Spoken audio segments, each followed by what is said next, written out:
Crímenes de guerra, violación de los usos y costumbres de la guerra. Me temo que con esos planteamientos hasta el mismo Dios, y que el Papa Francisco me perdone, sería un criminal de guerra, no digamos los protagonistas de la Ilíada o de la Odisea. Recientemente, en una película Furia, protagonizada por Brad Pitt, se empezaba a hablar por vez primera de los crímenes de guerra. Históricamente, en el cine, los soldados parecían héroes, cuando los soldados suelen ser supervivientes, más que héroes, y matan más por miedo que por odio. Hoy creemos que se mata con un poco más de diseño, pero nunca se suele llevar a los tribunales penales internacionales a los grandes gestores del diseño, a los diseñadores, por ser más concretos. La semana pasada Obama bombardeó 6 países y me temo que el Nobel de la Paz se va a despedir de su misión gubernamental como un héroe y como un hombre pacífico. Los crímenes de guerra son violaciones del derecho internacional humanitario durante los conflictos armados, actos que rompen con las normas y costumbres de la guerra, ataques desproporcionados contra civiles o prisioneros que no encuentran justificación alguna, ni siquiera en un contexto de muerte y destrucción. Y el siglo XX y parte ya del XXI ha estado plagado de ellos. El mayor, el lanzamiento por parte de los Estados Unidos de 2 bombas atómicas contra las poblaciones indefensas de Hiroshima y Nagasaki, provocando un infierno que dejó sin vida a casi 250.000 japoneses. Un castigo con el que se puso fin a la Segunda Guerra Mundial después de bombardeos tan terribles como el de Tokio o el de la ciudad alemana de Dresde, que quedó prácticamente en ruinas, mientras otros nombres se grabaron también para siempre en la historia de la infamia. Katyn, Caracas, Enkesai, Vietnam arrasado por el napalm. Y en nuestro país, Guernica, Badajoz o la carretera de Málaga a Almería, un ataque por tierra, mar y aire de las tropas franquistas con ayuda de la Alemania nazi y de la Italia de Mussolini contra familias indefensas que huían de su ciudad. Se lo recuerda como la desbanda y en apenas unas horas fueron asesinadas más de 5.000 personas. Crímenes todos ellos que hoy podrían ser juzgados por 2 vías. La primera, la de la justicia universal, que permite a los tribunales de cualquier país juzgar crímenes cometidos fuera de sus fronteras por y contra extranjeros. Y la segunda, la de la Corte Penal Internacional, en vigor desde 2002, pero que en cambio no puede juzgar crímenes anteriores a esa fecha. Caminos de una justicia que busca abrirse paso entre el miedo a la memoria y la ley del más fuerte. Por lo general, la diferencia entre un héroe y un canalla es si eres ganador o si eres perdedor. Por tanto, parece relevante hablar de estos temas. Hoy tenemos una tuerca complicada, pero para ello contamos con un plantel de lujo. Nos acompaña David Couso, portavoz de Hermanos, Amigos y Compañeros de José Couso. ¿Cómo estás? Muchísimas gracias por estar aquí con nosotros. Gracias por invitarme. Tenemos también el lujo de contar con Ignacio González Vega, portavoz de Jueces para la Democracia. Muchísimas gracias, Ignacio, por acompañarnos. Gracias a vosotros. Tenemos con nosotros a Olga Rodríguez, periodista, escritora y, de alguna manera, ese cisne negro que nos impide decir que todos los cisnes son blancos. Es decir, una periodista que nos demuestra que no todos los periodistas son iguales. Muchas gracias, Olga, por estar aquí con nosotros. Un placer. Cierra la mesa Julio Rodríguez, es jefe de Estado Mayor de la Defensa. Muchísimas gracias por acompañarnos. Para arrancar esta discusión, querría haceros una pregunta de 1 minuto. Los crímenes de guerra son consustanciales a las guerras. ¿Por qué hoy, en 2016, nos preocupa esta idea y por qué podemos hablar hoy de crímenes de guerra con un interés resucitado? Hablamos contigo primero, David. Bueno, yo creo un poco el tema de los crímenes de guerra, aunque yo como portavoz ejerzo de la voz de la lucha de José Couso, yo me acuerdo, pues, los crímenes de guerra lo podemos ver pues, en lo que ha producido la invasión a Irak, ¿no? En el año 2003, lo certifican 2 estudios epidemiológicos, uno en el año 2006 de la Universidad Johns Hopkins de Baltimore, que cifraba una horquilla entre 500.000 y 700.000 civiles asesinados a raíz de la invasión, y otro en el 2010 del Opinion Research de Londres, que decía que entre 1 millón y 1,5 millones de víctimas civiles, ¿no? Creo que hay que empezar a llamar a las cosas por su nombre y juzgar a los señores de la guerra, al señor Bush, al señor Blair, al señor Aznar, y esa apertura de tiro de cámara al señor Durão Barroso como criminales de guerra y como asesinos. Gracias, David. Julio. Bueno, yo creo que los crímenes de guerra, como violaciones que son de una normativa, de unas protecciones que se han establecido dentro del derecho internacional y tras los horrores de la Segunda Guerra Mundial, esa normativa se ha quedado en el papel y se ha seguido evolucionando, por así decirlo, volviendo otra vez a realizarlos con un armamento más sofisticado o con unas técnicas más sofisticadas. Yo creo que eso hace falta que esa denuncia de la sociedad civil, esa denuncia de los ciudadanos se ejerza de nuevo basado en esa normativa, para que estos gobiernos que con estos armamentos más sofisticados o con estas técnicas más sofisticadas siguen realizando crímenes de guerra. Gracias, Olga. Estamos en una época en la que estamos viendo cómo hay un aumento del belicismo y dentro de ello los crímenes de guerra son constantes. Decía el historiador británico Eric Hobsbawm que en la Primera Guerra Mundial las víctimas mortales civiles eran aproximadamente un 17%. En la Segunda Guerra Mundial esa cifra aumentó a un 56% y en la actualidad calcula que esa cifra alcanza ya un 85 o incluso un 90% de víctimas civiles en las guerras, lo cual es una enorme paradoja porque teóricamente la tecnología tendría que servir para que hubiera ataques más selectivos y más acertados. Pero lo cierto es que los que a veces estamos en lugares de conflicto estamos acostumbrados a ver víctimas civiles en mercados, víctimas de bombardeos, gente que es torturada por potencias que se autodenominan civilizadas y primer mundo, y eso que se llama asesinatos extrajudiciales, que son practicados de forma muy habitual por esas potencias que se autodenominan potencias del primer mundo. Es decir, los crímenes de guerra, lamentablemente, forman parte de una estrategia bélica. Tenemos un problema, y es que para ser criminal de guerra tienes que ser juzgado como tal criminal de guerra. ¿O quién te adjetiva como tal? ¿Quién te etiqueta como tal? ¿A quién le corresponde señalar que determinados comportamientos, bueno, pues son susceptibles de ser catalogados como tal o al revés? Porque por el mismo acto puede ser un héroe. Bueno, es que los dobles raseros son evidentes, ¿no? No es casual que en la Corte Penal a veces solo lleguen individuos procedentes de países con poco poder y que tanto económico como político. Y esa es una de las razones, claro. Bueno, Ignacio. A la primera pregunta que hacías, realmente la guerra está vinculada a la historia. Y está vinculada a la historia en el presente, que tenemos las guerras de Siria, Afganistán o Libia. En el pasado, estaba recordando en el primer vídeo, hace 70 años se han cumplido los juicios de Nuremberg, que se celebraron precisamente porque había una conciencia en la humanidad de hacer justicia del castigo de las mayores y más graves violaciones de derechos humanos. Y más recientemente, nosotros hoy, Jueces para la Democracia, hemos sacado un comunicado precisamente criticando la actuación de la Fiscalía General del Estado a propósito de las comisiones rogatorias que ha emitido el Juzgado Federal número 1 de Buenos Aires, a cuyo frente está la juez Servini, para investigar los crímenes cometidos durante la Guerra Civil Española. Y ahora en el futuro también. Lamentablemente en el futuro habrá que esperar unas guerras. Y para eso hay unos instrumentos jurídicos internacionales, el derecho penal internacional. Se decía ahí la justicia universal. Es verdad, la justicia universal como principio está muy bien, pero realmente, ¿cuáles eran los estados vanguardia en esa justicia universal, progresista y que atacaba a las mayores y más graves violaciones de derechos humanos? España y Bélgica. Y en eso, bueno, pues tendremos tiempo a hablar precisamente de la regresión que se ha producido. En el tema de la Corte Penal Internacional resulta curioso que en este caso el Estatuto de Roma ha sido firmado por más de 120 estados, pero justamente los que no están son los más importantes. Estados Unidos, Israel, China, son estados, Cuba, son estados que no han firmado la Corte Penal Internacional y por tanto no pueden dirigirse los procedimientos contra esos estados. De ahí que la periodista Olga hable precisamente de dirigirse contra estados africanos, estados de Sudamérica, es contra los que se dirige básicamente la Corte Penal Internacional. ¿Has llegado a Cuba? por no haberlo firmado, no porque esté a la altura de los crímenes de Estados Unidos o de China.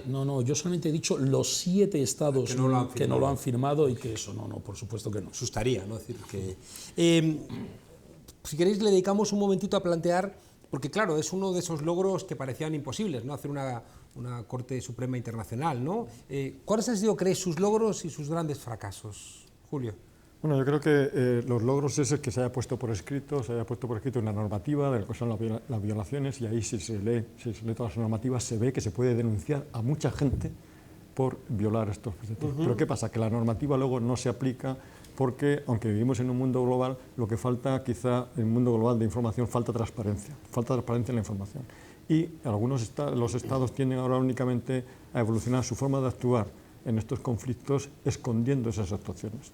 Antes, en la Segunda Guerra Mundial, había ejércitos de uniformes, se enfrentaban de alguna manera determinada y había como unas reglas, por así decirlo. Ahora mismo hay operaciones especiales, sin saber lo que son esas operaciones especiales. Ya el nombre es sospechoso, operaciones especiales. Se utilizan drones, son actuaciones que las hacen los servicios de inteligencia. ¿Por qué? Porque están sujetos a una menor transparencia y a un menor control por los parlamentos de los países teóricamente más civilizados. Yo creo que ahí está la clave. Las Fuerzas Armadas ahora, cuando actúan por un mandato parlamentario, de acuerdo con una normativa internacional y a un relativo control. Pero los mayores crímenes se realizan en ese tipo de operaciones especiales que están dirigidas también por los mismos gobiernos, que no están sujetas a ese mismo control parlamentario y que evidentemente es una evolución, una manera de saltarse esa normativa. Hay en esta misma dirección una suerte de contradicción, ¿no? La imprescriptibilidad de los delitos de lesa humanidad, pero sin embargo este tribunal establece que sí, que no se pueden establecer, no se pueden juzgar estos delitos de manera retroactiva. Claro, es que es un principio esencial del derecho penal la irretroactividad de las normas penales o de las normas sancionadoras. Yo creo que la Corte Penal Internacional se inscribe en un contexto histórico. Teníamos la justicia universal, creo que aquí en España se ha destacado en la vanguardia de la defensa de los derechos humanos internacionales. Hay que recordar las actuaciones del juez Baltasar Garzón en la persecución y castigo de crímenes contra la humanidad cometidos en países centroamericanos y, sobre todo, constituye un hito lo que es la detención de un dictador como era Pinochet, ¿no? Yo creo que, y a partir de ahí, la Corte Penal Internacional, bueno, pues en el año 2002 se aprueba el Estatuto de Roma, es la primera institución en los albores del siglo XXI, genera muchas expectativas. Yo creo que hay sus cosas buenas y sus cosas malas. Yo creo que como cosas ventajosas creo que se han sentado en el banquillo criminales de guerra o incluso delitos contra el patrimonio de la humanidad. Y ahí es verdad que las limitaciones temporales y espaciales. Limitación temporal por la irretroactividad de las normas sancionadoras es a partir del 2002. Y otra cosa importante es la limitación espacial. Los estados, y principalmente estados que no lo han firmado, como es Estados Unidos, China, Libia, Israel, y eso supone una limitación temporal. Además hay que recordar que Estados Unidos no solamente se negó a firmar el Estatuto de Roma, sino que además lo combatió de forma activa.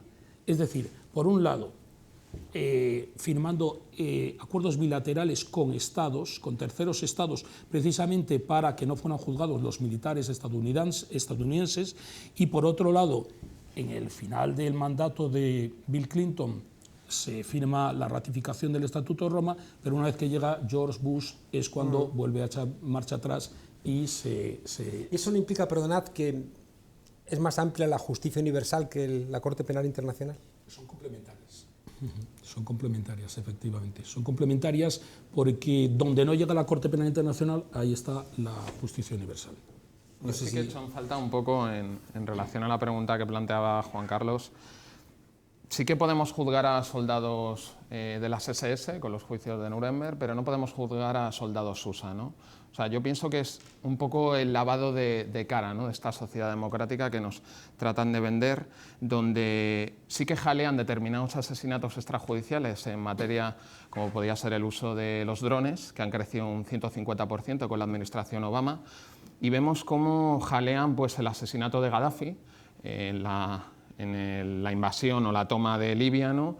Dejándonos sin un juicio, ¿no? Porque yo entiendo que todo el mundo tiene derecho a que se le siente en un banquillo los acusados, ¿no? Lo hemos visto también pues, en esta política de disparar y no preguntar, que yo creo que atenta contra el Estado de Derecho, contra el valor que defendías tú, Ignacio, del concepto de jurisdicción universal que tantas victorias ha dado a este país. Y yo pienso que cuando hago relación al lavado de cara, es que es un tribunal que juzga a los dictadores o a los malos, pero que a ellos les interesan. Porque yo no entiendo cómo en pleno siglo XXI, cuando se ha demostrado que hubo una invasión a base de mentiras, con informes falsificados, con servicios secretos implicados, no se sienten a los señores que mencionaba en mi introducción, ¿no? Al señor Aznar, al señor Bush, al señor Blair y al señor Durão Barroso. Entonces yo creo que para tener una verdadera Corte Penal Internacional habría que sentar a todo tipo de personas por lo que hayan cometido, no a los que nos interese. Hay un elemento de satisfacción personal cuando alguien al que se identifica como culpable de alguna manera pues, paga su culpa. Yo creo que aquel acto de comando, ¿no?, que voló a Somoza no parece que sea algo muy edificante, pese a que mucha gente lo celebró como un logro, pensando que alguien que había sido responsable de tanta muerte, de tanta tortura, bueno, pagase con su vida. Yo creo que no es un buen precedente de validez universal, más allá, insisto, de la alegría que a mucha gente le pudiera dar. Me pareció mucho más interesante que se pudiera juzgar, por ejemplo, a Pinochet. Carlos Eslepoy estuvo en ese juicio. Vamos a escuchar sus reflexiones.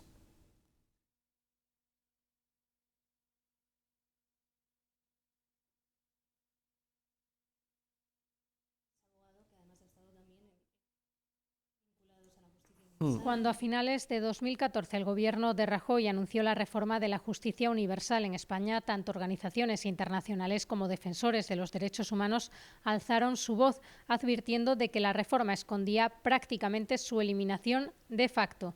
Entre ellos, Carlos Eslepoy, abogado argentino que sufrió secuestro y torturas en su país en los años 70, que trabaja desde entonces en España contra las violaciones del derecho internacional y que estuvo también detrás de la acción legal contra Pinochet en 1998. La idea de la justicia universal, es decir, de que todos los tribunales del mundo concurran en la persecución de crímenes contra la humanidad, es un avance civilizatorio muy importante, ¿no?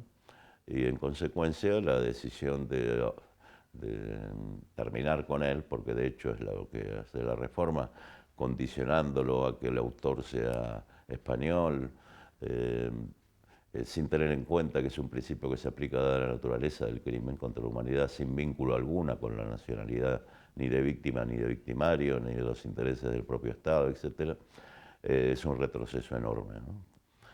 Y es una pena muy grande porque los tribunales españoles, como se sabe, fueron pioneros en la aplicación de este principio a través de hechos tan importantes como la detención de Pinochet en su día o el juicio y condena al represor argentino Adolfo Scilingo, que actualmente cumple años en España, que fue condenado por el Tribunal Supremo a 1084 años de prisión, y que paradójicamente este mismo Tribunal Supremo que ha condenado a Scilingo se niega a investigar los crímenes del franquismo, ¿no? Además, Eslepoy aseguraba en su momento que esta reforma era consecuencia directa de la presión de las grandes potencias internacionales. La claudicación, es una inflexión por parte del gobierno español o del Partido Popular ante los poderes internacionales, ¿no?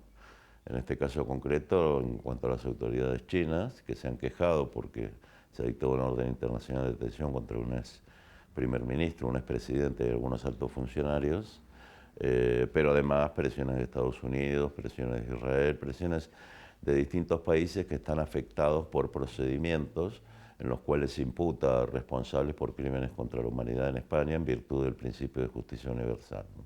A pesar de lo cual, la reforma fue aprobada por el gobierno de Rajoy en la pasada legislatura, lo que ha provocado el archivo de todas las causas abiertas por este principio, a excepción de 4 hasta el momento. Olga. No es casual que Carlos Eslepoy diga esto, porque la primera reforma que hubo de la jurisdicción universal aquí en España, como todos sabemos, se produjo en el año 2009, todavía con el gobierno del Partido Socialista, y la que fuera por aquel entonces ministra de Exteriores de Israel presumió públicamente, con el por entonces ministro de Exteriores español al lado, de que a petición del gobierno israelí, España accedía a esa modificación de la reforma. La segunda reforma, ya con el gobierno del Partido Popular, se produjo después de muchas presiones de China y también de Estados Unidos. No es casual que Rajoy acabara de llegar de visitar a Obama en Washington cuando se produjo esa reforma. Por eso hablaba antes del doble rasero, más allá de que evidentemente hay limitaciones dentro de la Corte Penal Internacional porque hay algunos que no han firmado, más allá de eso, fuera de esa Corte Internacional, evidentemente, cuando topas con algunos de los países más poderosos del mundo, el poder ejercer esa justicia es más difícil, pero es imprescindible, porque si en el siglo XXI no solo avanzamos, sino que retrocedemos, tendremos ante nosotros un abismo muy oscuro, porque la justicia es ejemplarizante, no se busca solo porque sí. Cuando Naciones Unidas habla de la necesidad de verdad, justicia y reparación, lo hace porque sabe que es necesario que haya crímenes de guerra y de lesa humanidad y genocidios que no pueden volver a ocurrir. Y para que no puedan volver a ocurrir hay que lanzar un mensaje claro y contundente, y ese mensaje es a través de la justicia. Y esto lo digo en un momento en el que, como decía David, claro, nos hemos acostumbrado a los asesinatos extrajudiciales, hasta tal punto que a través de los medios de comunicación muchas veces, tanto políticos como medios de comunicación, se preguntan, ¿y por qué no se bombardea no sé qué? Como si esa fuera la primera de las soluciones, cuando además desde el punto de vista de estrategia militar, y aquí Julio Rodríguez lo sabrá bien, pues precisamente a lo mejor no es precisamente la mejor de las estrategias, ¿no? Sino la peor. Pero es que además son asesinatos extrajudiciales, el de Osama Bin Laden, el de Gaddafi, el de los 3 nietos de Gaddafi, el del hijo de Gaddafi, los que vemos perpetrados por Israel, que con la excusa de asesinar a un presunto criminal mata 14 o a 15 civiles más y a niños, y nos estamos acostumbrando. Por lo tanto, es urgente que se hagan programas así y es urgente que haya una presión social y política en defensa de esa justicia universal, ¿no? Sí, yo quisiera destacar la paradoja, y corrigiendo en parte a Carlos Eslepoy, en el sentido de que en el año 1962 Israel hace uso de la justicia universal, precisamente para perseguir a un criminal de guerra nazi, a Eichmann, y ahí invoca el principio de justicia universal, y paradójicamente ese es el que asesta el golpe mortal a la justicia universal en España, que es precisamente la problemática que hay con Israel. En el año 2009 es donde realmente se produce el gran cambio del principio de justicia universal. Hasta ese momento, la política exterior española está priorizada por la defensa de los derechos humanos. En el momento en que, y que está caracterizada la justicia universal, es perseguir los crímenes allí donde se produzcan, los crímenes de lesa humanidad, crímenes de guerra, allí donde se produzcan, con independencia de la nacionalidad o residencia de las víctimas o de los autores de los delitos. En el momento en que se introduce un nexo de conexión, sea la nacionalidad o residencia del autor o de la víctima, ya estamos intentando limitar ese principio. Y es lo mismo que le pasó a Bélgica.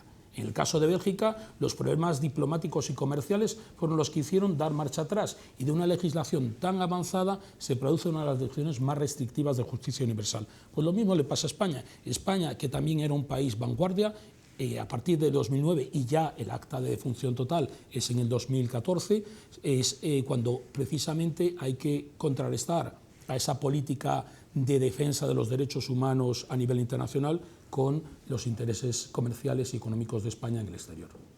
Claro, veo un problema de fondo, y es que, claro, si no puedes juzgar a, no sé, a Francia, a Rusia, a Estados Unidos, a China, al final estos tribunales van...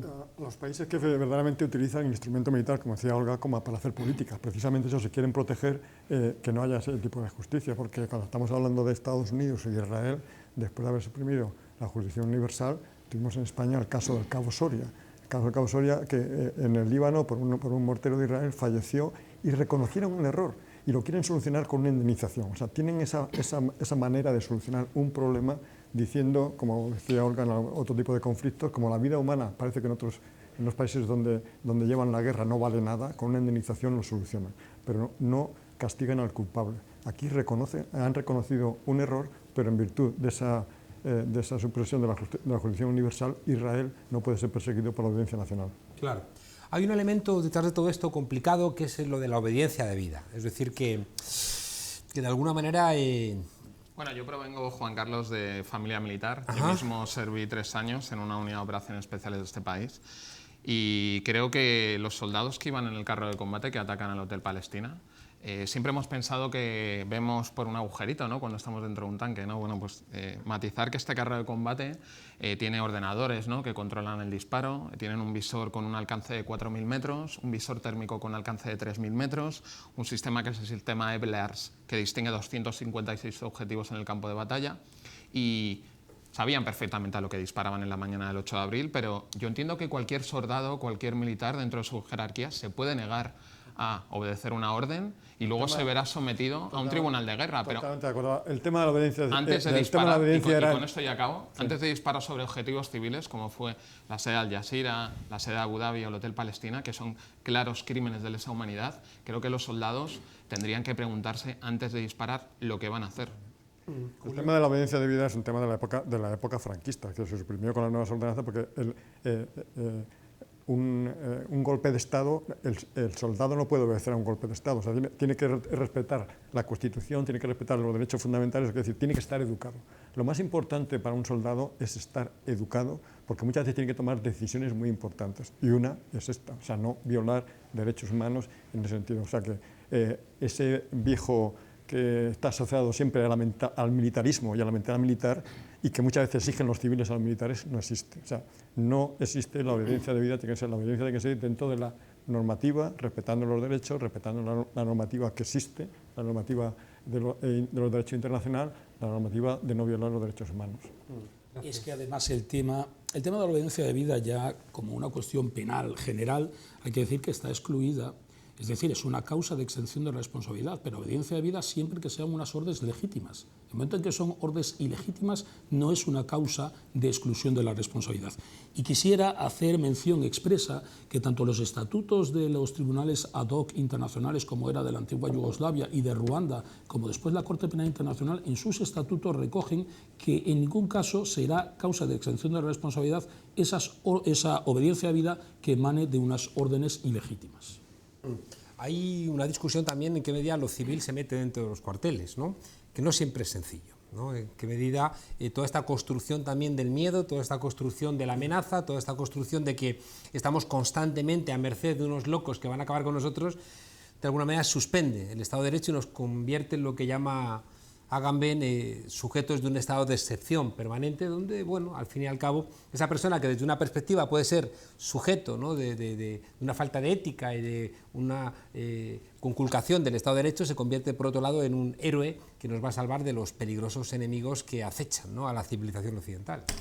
Bueno, es que ese es el discurso que llevan teniendo desde la llamada guerra contra el terror que se inicia en el año 2001, en la que nos convencieron o quisieron convencernos de que valía todo, y de hecho hubo una serie de libertades que bueno, se quedaron como pendientes con la justificación de que todo valía, y hasta que hemos llegado hasta aquí. Es que no hemos hecho un repaso de lo que ha ocurrido en tan solo 15 años en el mundo, porque las barbaridades siempre han estado en la historia de los seres humanos, pero que con el inicio del siglo XXI se inicie con una serie de escándalos de torturas, con la creación de cárceles secretas en Irak, donde han nacido el horror, Guantánamo, Abu Ghraib, Kambuka, que casi era peor que Abu Ghraib, pero no se conoce tanto, el empleo del fósforo blanco en Faluya o en el propio Bagdad, donde veíamos cadáveres absolutamente calcinados con las ropas prácticamente intactas.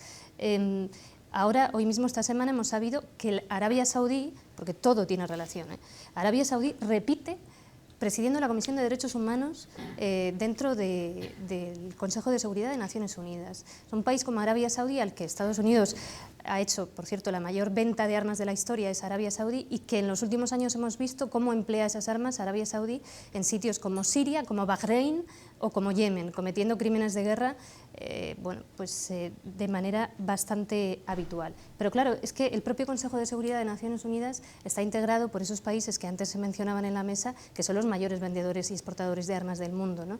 Con lo cual, todo esto tiene relación y se debería tener muy en cuenta, ¿no? Hay un elemento que parece que es evidente que tiene que ver con la memoria y con el olvido, ¿no? Hay hay un problema esencial en la construcción de la historia, ¿no? Y la historia siempre es un presente, ¿no? Rearmado.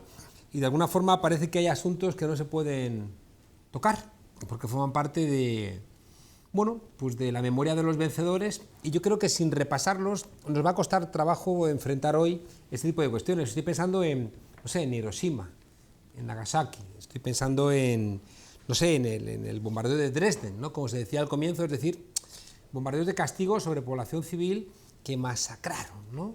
a decenas de miles de personas, y que de alguna manera, en tanto en cuanto no se persiguen, justifican que el fin, bueno, pues tenía sentido para conseguir los medios que se buscaban, que es mentira. Hoy se sabe que Hiroshima y Nagasaki eran innecesarios, lo que buscaban era mandar una señal de aviso, ¿no?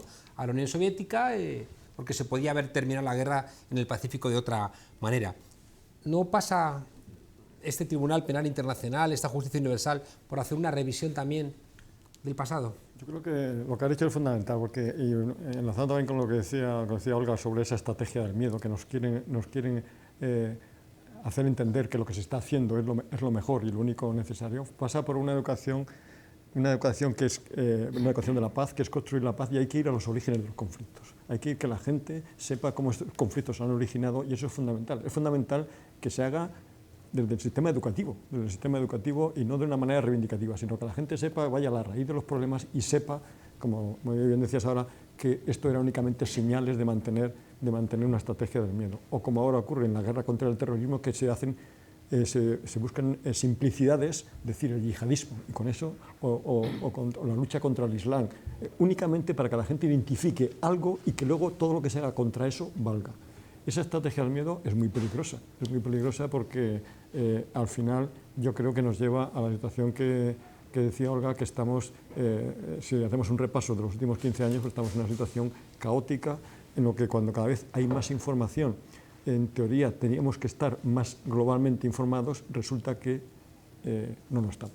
En España se firmó un pacto antiyihadista que parece que quien no lo firmase, poco menos que estaba afilando, ¿no?, las dagas de los islamistas. Claro, pero un pacto antiyihadista, que todo el mundo habla del pacto antiyihadista y no entra en los detalles. Cuando nosotros hacíamos una propuesta, estoy hablando de nosotros, estoy hablando ahora concretamente de Podemos, hacía de ir a la raíz del problema, cuando hablábamos de ver las vías de financiación, cuando hablábamos de la venta del armamento, de los lobbies de armamento, cómo alimentaban este tipo de conflictos, cómo no se cortaban esas raíces de ese conflicto. De los paraísos fiscales, como la financiación y demás. Si eso se va al origen del problema, se verá. No digo que sea fácil de solucionar, pero por lo menos hay que conocer dónde están las raíces del problema para poderlo atacar. Si no, nos quedamos en la visión simple de que ese es malo y cualquier herramienta que se utilice contra ellos es buena. Positiva. Ignacio. Sí, nada, yo de todas maneras, vamos a ver, a pesar de las luces y sombras que hay en el derecho penal internacional, arrancando desde el siglo pasado hasta el presente, pues hombre, yo sí creo que se puede lanzar un mensaje optimista. Vamos a ver, en la Primera Guerra Mundial se constituyen unos tribunales de reparación de guerra que son residenciados por órganos judiciales alemanes. No tienen un gran efecto, pero bueno, hay una voluntad al menos de hacer justicia. Ya en la Segunda Guerra Mundial tenemos los tribunales de Nuremberg y en el Extremo Oriente los de Tokio, precisamente para el castigo de las mayores y más graves violaciones de derechos humanos. Después tenemos, a lo largo de esta reciente historia, bueno, pues los tribunales internacionales de la antigua Yugoslavia, de Ruanda, la Corte Penal Internacional ya como un órgano permanente y universal, es verdad que con sus limitaciones, pero es que la historia del derecho penal internacional es una historia muy corta, que tiene mucho futuro, pero es verdad que partíamos de la nada. En la sociedad internacional no había unos instrumentos jurídicos para castigar con arreglo a las normas jurídicas a los responsables de las más graves violaciones y los crímenes de guerra, genocidio, etc. Con lo cual, yo creo que sí se puede mandar un mensaje optimista. Y en este sentido, bueno, pues ahora también hay tribunales internacionalizados, hay un componente mixto estatal e internacional. Es decir, que de la nada en la que se partía en la Primera Guerra Mundial hasta hoy en día, bueno, pues poco a poco sí se puede mandar un mensaje, pues eso, esperanzador, que es todo poco a poco, pero bueno, que el derecho internacional penal se va implantando poco a poco, pues eso, porque en el año 1919, cuando termina la Primera Guerra Mundial, pues no había nada, no había ningún tribunal organizado que pudiera castigar esos crímenes, y en ese sentido creo que es importante. Al hilo de lo que se estaba hablando hace un momento, yo creo que es muy importante incidir en ello, que lejos de menguar el terror, el hecho de que se emplee la estrategia de matar moscas a cañonazos lo aumenta. Y eso es fundamental y lo hemos visto además, y lo vemos in situ, los que estamos trabajando en zonas como Oriente Medio, desde 2001 hasta ahora. En 2001 se abrió la caja de Pandora, en 2003 se terminó de abrir y aquello fue el inicio del infierno, y cuanto más se apueste tan solo por las políticas de mano dura militar en las que no importa cometer crímenes de guerra y en las que no importa bombardear a población civil, peor. Y hay otros modos. La vía multidisciplinar es fundamental, el entender otras culturas, el apostar por la educación en esos países. Para eso se necesita ayudar a esos países para que se fomente una educación pública de calidad, una sanidad pública de calidad, y no tratar de estigmatizar esas culturas, esas etnias y esas sociedades, e incluso a las personas que vienen de esos países como refugiados o como migrantes, imponiéndoles, sin querer entender de dónde viene detrás, imponiéndoles unos valores determinados o prohibiendo el velo a las niñas, cuando, sin embargo, no nos importa nada la educación que los niños reciben en esos países, etc. Estamos viendo, y con esto termino, cómo los refugiados vienen y las armas van. Es decir, sería muy fácil cortar ese suministro de armas que procede en muchos casos de países europeos, que a su vez se las venden a países como Arabia Saudí, desde donde parte financiación y apoyo a grupos fundamentalistas que están operando en Siria. Se necesita voluntad real, con unas enormes dosis de sinceridad y de honestidad, para evitar los crímenes de guerra y para apostar por la paz y para acabar con ese yihadismo y con todos los actos terroristas que existen en el mundo, teniendo en cuenta que es bastante irresponsable tratar de estigmatizar a aquellos que no han firmado ese pacto contra el yihadismo, cuando en la letra pequeña, como explicaba el señor Rodríguez, dice lo que dice, ¿no? La apuesta tiene que ser multidisciplinar y, hombre, que en el siglo XXI se esté tratando de estigmatizar a los que no quieren buscar soluciones, a base de cañonazos, yo creo que es bastante escalofriante, ¿no? Hay un elemento, fijaos, que intuitivamente yo nunca hubiera llegado a la conclusión de no haberlo visto, ¿no?, en su eficacia, que es lo que contribuye a la paz y lo que contribuye a la justicia y lo que contribuye al perdón y lo que contribuye a que la gente pueda sentirse bien, la idea de la verdad, o sea, la idea de pedir perdón, el simple hecho de reconocer el daño causado, ¿no? A veces la gente víctima no pide tanto que castiguen al culpable sin más, entendiendo que a veces ese castigo puede volver a generar, ¿no?, un conflicto encadenado, y que a veces simplemente dice: lo que quiero es que me reconozcas el daño que me hiciste. Y con eso podría seguir construyendo mi vida con el dolor, pero es que encima me estás negando la posibilidad de que yo empiece otra vez mi vida, porque ni siquiera me reconoces el daño, que es un poco lo terrible que vivimos en España cuando el diario El Mundo estuvo alimentando, ¿no?, la tremenda y dolorosa mentira de que el atentado, ¿no?, del 11M había sido ETA, no había sido Al-Qaeda, que no dejaba que las víctimas descansaran, de la misma manera, ¿no?, que en el caso vuestro o en otros casos lo que estás pidiendo es reconóceme, y de alguna manera cuando los países se nieguen a reconocer esas matanzas. En el caso de España estoy pensando, salía en el vídeo, las matanzas terribles, es decir, que en España todavía hay 114.000 personas en zanjas, en fosas comunes y en cunetas, ¿no?, por defender la legalidad vigente de 1931, y no reconocer la burrada. Conocemos Guernica, pero no conocemos la matanza brutal, ¿no?, en la carretera de Málaga-Almería, no conocemos la barbaridad de Badajoz, no conocemos barbaridades que se hicieron gente que cuando se le quita el nombre a la calle, como Queipo de Llano, o se le quita el nombre a Millán Astray, hay gente, ¿no?, del Partido Popular, incluso de Ciudadanos, que se escandalizan cuando se está pidiendo, ya digo, algo. No sería esa Corte Penal Internacional, no serían estos tribunales los que permitirían que emergiera la verdad, David. Sí, no, yo una puntualización, estoy un poco en desacuerdo con Nacho, porque sí que se crearon de la nada todo lo que estás diciendo, pero hay que mencionar un poco lo que decía Olga. Ha habido un retroceso brutal desde hace 15 años para aquí, desde hace 17 años para aquí, y lo vemos en esa legitimización del juez Dredd, ¿no? De esa película de Sylvester Stallone donde se disparaba y no se juzgaba, ¿no? Veo un poco relacionada nuestra lucha con la memoria, ¿no? Porque nos olvidamos muy rápido. Nos han enseñado, nos están educando a golpe de fast news, ¿no? A que nos acostumbremos a leer un teletipo y así es de lo que nos acordamos de nuestra memoria. Sí que hay cosas muy bien escritas, hay convenciones de Ginebra, está todo lo que has mencionado en materia de legislación, pero hay un retroceso. A día de hoy no tenemos una justicia en este país y va relacionada, aunque piense la gente que no vaya en relación con la causa de José, pero como decía Juan Carlos, compatriotas todavía tirados como perros en las cunetas, ¿no? Después de 13 años de tratar de obtener justicia en el caso de mi hermano, que nunca hemos hecho una lucha partidista, porque siempre hemos relacionado la invasión a Irak, el asesinato de los otros periodistas, lo que ha causado, que es lo que recogimos en el 11M, ¿no? Porque lo que sembramos en Irak, lo que sembramos en Libia, es lo que estamos recogiendo a día de hoy.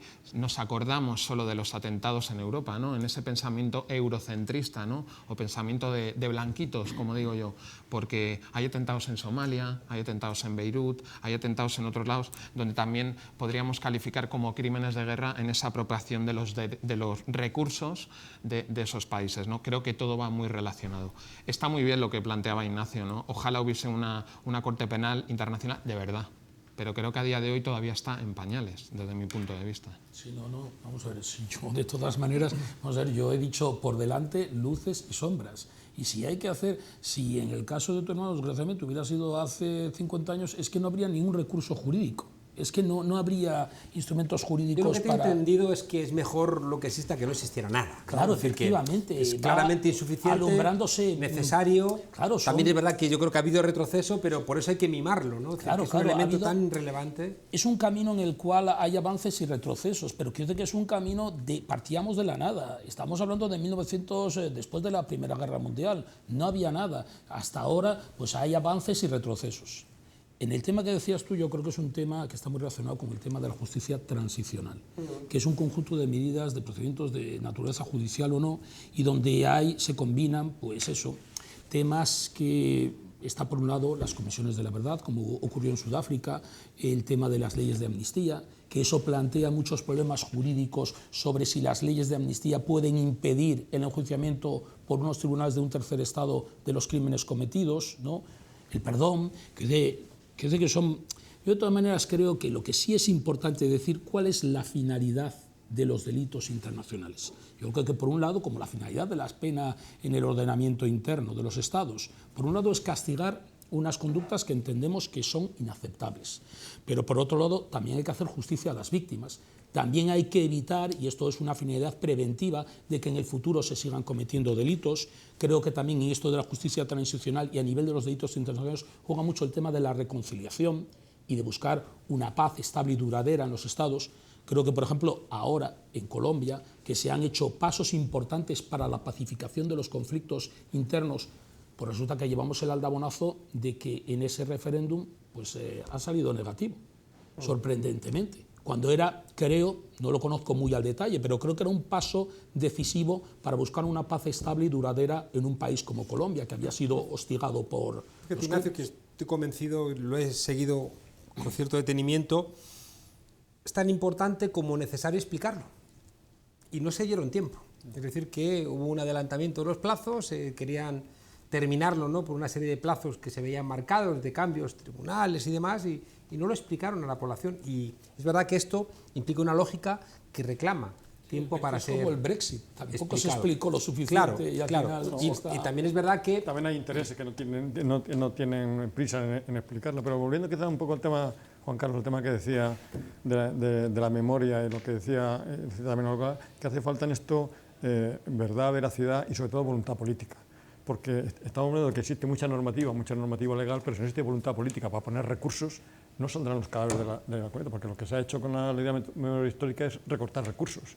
Y eso es falta de voluntad política. Claro. Yo creo que es fundamental en eso, tener claro, explicar a la ciudadanía, y al final todo pasa por educación cívica, educación ciudadana. Claro. Vamos a despedirnos casi, pero queremos dedicarle unos minutos a un caso casi emblemático, no solamente en España, sino en el mundo, ¿no? Que fue el asesinato de José Couso y otros compañeros, ¿no? Periodistas en un acto de guerra donde se intentó silenciar a los periodistas. Vamos a verlo. La noche del 8 de abril de 2003, el periodista y cámara de televisión José Couso fue asesinado en Bagdad por soldados estadounidenses. Lo mataron mientras tomaba imágenes desde el piso 14 del Hotel Palestina, donde se alojaba en ese momento la mayoría de la prensa internacional. El disparo lo realizó un tanque M1, un cañón que asesinó de inmediato al reportero yugoslavo Taras Prosiuk y que hirió de muerte a Couso. Desde entonces su familia ha reclamado justicia, aunque hasta la fecha ningún responsable de este crimen ha sido juzgado, y no precisamente por falta de pruebas o testigos, sí, entre otras cosas, por la negativa del gobierno estadounidense a colaborar. La administración norteamericana alegó en un primer momento legítima defensa, asegurando que sus tropas respondían a disparos lanzados desde el hotel, aunque dicha versión cayó pronto por su propio peso. Además, en 2010, Wikileaks hizo públicos cables del entonces embajador de Estados Unidos en España, presionando para que el caso se cerrara lo antes posible. Y fue finalmente la limitación de la justicia universal y la decisión de la Audiencia Nacional y del Tribunal Supremo lo que ha terminado por conseguir hace apenas unos días el sobreseimiento de la causa. Intactas, por tanto, quedan todas las interrogantes, entre ellas si buscó Estados Unidos acallar a la prensa internacional durante la guerra de Irak. Olga, tú estuviste allí. ¿Por qué es tan difícil esclarecer lo que pasó? Bueno, es bastante fácil, los datos los tenemos y hay un auto en el que se habla claramente de crimen de guerra. El problema es que Estados Unidos nunca quiso poner a disposición de la justicia española a sus militares y además, con la ayuda del gobierno español, primero del PSOE y luego del PP, se pusieron obstáculos y se trató de cerrar el caso en varias ocasiones. A pesar de ello, yo quiero creer que este es un caso que conoce muchísima gente. Hemos hecho todo lo posible para que los ejércitos se lo piensen dos veces antes de disparar a la prensa. El caso Couso no es el caso solo de José Couso, esto lo dice siempre la familia, lo decimos los testigos, es el caso por la defensa de la libertad y del derecho de información, es fundamental. Si no podemos los periodistas ir a las guerras, vamos sabiendo que asumimos un montón de riesgos. Yo cuando estaba en Bagdad en 2003 sabía que me podía pillar un fuego cruzado por la calle, que me podían secuestrar armas de bandas de mujahidines, que me podía caer una bomba cuando estuviera en un determinado lugar.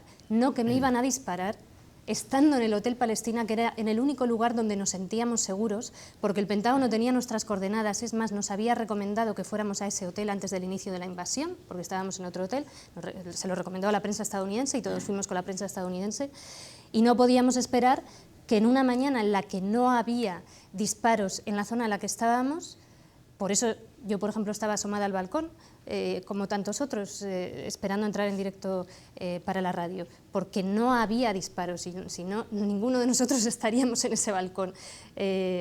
Estábamos identificados con nuestros chalecos antibalas que ponían press en inglés. Casi 48 horas antes nos había visto una primera división de militares al otro lado del río Tigris, incluso nos habíamos saludado, les veíamos a simple vista o con unos simples prismáticos, claro, como decía David antes, imagínate el visor de ese tanque. En 2011 los testigos acompañamos al juez Pedraz a Bagdad a hacer una inspección ocular in situ en la que los abogados y el juez pudieron comprobar la visibilidad que había desde el tanque, desde el que nos disparó desde el puente desde el que nos disparó el tanque. Un dato fundamental, en menos de 3 horas en esa mañana, el ejército estadounidense ataca las 3 sedes de la prensa independiente que no iba empotrada con las tropas estadounidenses en Bagdad. Primero la de Al Jazeera, mata a un periodista, otro periodista Al Jazeera vino corriendo al Hotel Palestina y nos dijo, acaban de matar a un compañero, después la de Abu Dhabi, hieren a varios periodistas y después nos disparan a nosotros contra el piso 15 con un proyectil que antes de chocar se dividió en fragmentos, dañando 3 pisos, matando en el acto a Taras Prosiuk, hiriendo de gravedad a José Couso, que moriría horas después. El tanque, desde que tuerce su cañón hacia nosotros hasta que dispara, tarda 10 minutos. El hotel estaba identificado con letras en inglés, no árabes, que ponía Hotel Palestine claramente. Todas las crónicas de los periodistas de todo el mundo hablaban de que estábamos en el Hotel Palestine. Colin Powell posteriormente reconoció que por supuesto sabían que aquel era el lugar de los periodistas. Cuando se le pregunta a Estados Unidos, y con esto termino, ¿por qué dispararon contra el Hotel Palestina? Dicen, es que había hombres armados disparando desde el hall del hotel. Y le pregunta a un periodista estadounidense, ¿y entonces por qué dispararon a los pisos altos? Entonces modifican su versión y su segunda versión es que estaban en los pisos altos. Cuando ven que tienen a 200 periodistas occidentales diciendo que de allí no había salido ni un disparo y que lo único que había allí eran periodistas, su versión final meses después, 2 meses después, la versión del CETCOM, es que había un ojeador que había un señor con unos prismáticos. Y como yo digo siempre, allí todos éramos ojeadores, porque cualquier civil, desde cualquier edificio del centro de Bagdad, podía ver a simple vista todos los puentes que cruzaban el río Tigris. Posteriormente, una militar que estuvo trabajando para los servicios secretos estadounidenses, escuchando las conversaciones que manteníamos a través de los teléfonos satélites en el Hotel Palestina, contó en un programa de televisión estadounidense que ella recibió un día un listado de posibles edificios a atacar. Entre ellos estaba el Hotel Palestina. Fue a su superior diciéndole, pero si el Hotel Palestina es el de los periodistas, su superior le dijo, métete en tus asuntos. Es decir, esa mañana, que casualmente fue la mañana de la toma del centro de Bagdad por parte de las tropas estadounidenses, se produce por parte de Estados Unidos 3 ataques contra la prensa independiente. 3 muertos, varios heridos. Hay datos más que suficientes para que esa investigación judicial pudiera continuar su curso. Tenemos casi que irnos. El Tribunal Supremo acaba de desestimar los recursos interpuestos por vuestra familia y por la Asociación Libre de Abogados. 13 años después, sobreseído. Esto no se acaba aquí, pese a las modificaciones que han mencionado a lo largo del programa. En el año 2009, de manos del Partido Socialista, en el año 2014, de manos del Partido Popular, se piensa que esta familia, que aunque sea pequeñita y es gallega, no se va a parar aquí. Tenemos el calor de la ciudadanía. No es una causa, como hemos mencionado, solo de periodistas ni de José. Nos han quitado la justicia a todos y a todas. A día de hoy, si en el extranjero nos matan, nos violan, atentan contra nuestra vida, el Estado español no es competente para investigar. No hay materia judicial que proteja a sus ciudadanos. Creo que es un asunto muy grave a día de hoy, en lo que podríamos decir la pérdida del Estado de Derecho, en la legitimización de la impunidad y sobre todo la actitud vasalla de lo que se supone un Estado soberano, actuando más como un protectorado norteamericano que como una soberanía nacional, ¿no? Esto no se acaba aquí, recurriremos, iremos al Tribunal Constitucional de las manos de nuestros abogados y seguiremos, como llevamos haciendo desde hace 13 años y medio, en la calle, concentrándonos frente a la Embajada de los Estados Unidos. Ahí estaremos. Crímenes de guerra y justicia penal internacional.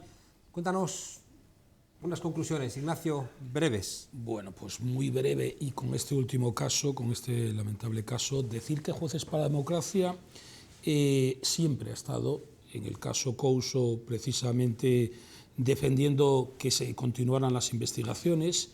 Hemos sido muy críticos con la reforma, tanto en el año 2009 como en el año 2014, de la justicia universal, porque entendemos que la forma de defender los derechos humanos, no solamente aquí, sino más allá de estas fronteras, es a través de esa institución. También hemos creído en que la Corte Penal Internacional es una institución que tiene mucho futuro por delante, siempre que no se le pongan trabas.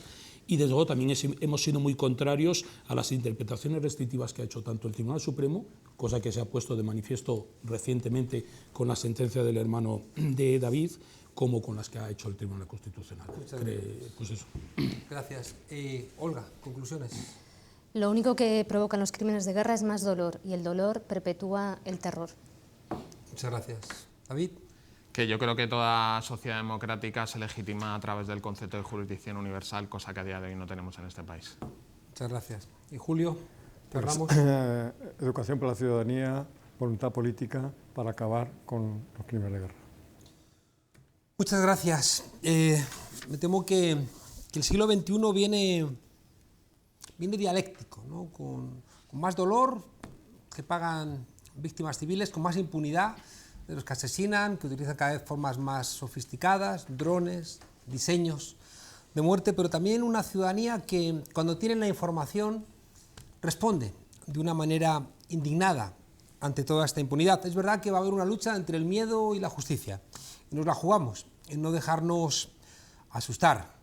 La verdad, decía Ferdinand Lassalle, y luego lo utilizó Gramsci como la cabecera de su órgano periodístico, la verdad es revolucionaria. Y no hay democracia sin que hubiera gente en la historia que decidió jugársela todo en revoluciones. Hoy tenemos una revolución pacífica pendiente, que es la de la verdad. Y aquí hemos intentado ayudarla en La Tuerca, ya saben, la única tertulia sin miedo y con memoria. Hasta la semana que viene.